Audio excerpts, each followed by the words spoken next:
Et le SNES FSU organise une action le 17 janvier et puis le 24 janvier. Est-ce que tu peux nous en dire plus sur cette campagne contre le mépris du gouvernement ? Tout le monde a remarqué l'absence de mention de l'éducation nationale dans les vœux du président de la République. Et c'est un symptôme supplémentaire de mépris. Mépris qui se traduit déjà par l'insuffisance des salaires, une profession ou des professions qui ne sont pas rémunérées à leur juste valeur, c'est une forme de mépris. Mépris qui se manifeste à travers la dégradation des conditions de travail. Rappelons quand même 2450 postes en moins dans le second degré, alors que les classes sont déjà chargées, alors qu'on a déjà du mal à faire réussir tous les élèves. Ça veut dire on considère que ce que vous faites n'a pas beaucoup d'importance.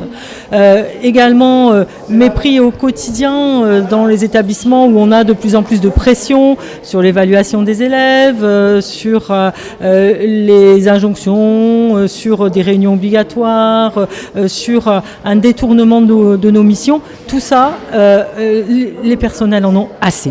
Et ils l'ont dit, ils l'ont déjà dit à travers le pas de vague, ils le disent là sur les réseaux sociaux, ils le disent au SNES.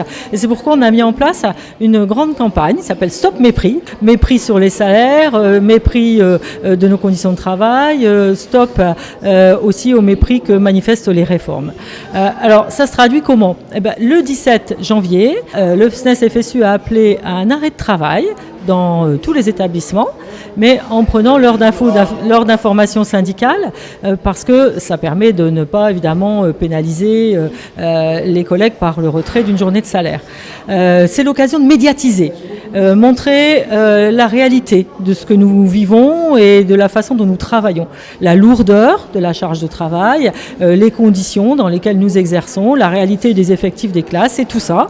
Donc tout ce qui pourra être visible, banderoles, photos, posts sur les réseaux sociaux, tout ça est le bienvenu. Et puis ça doit servir à préparer le 24, une grève que nous souhaitons extrêmement large parce qu'il faut peser sur le gouvernement et il faut l'obliger à changer.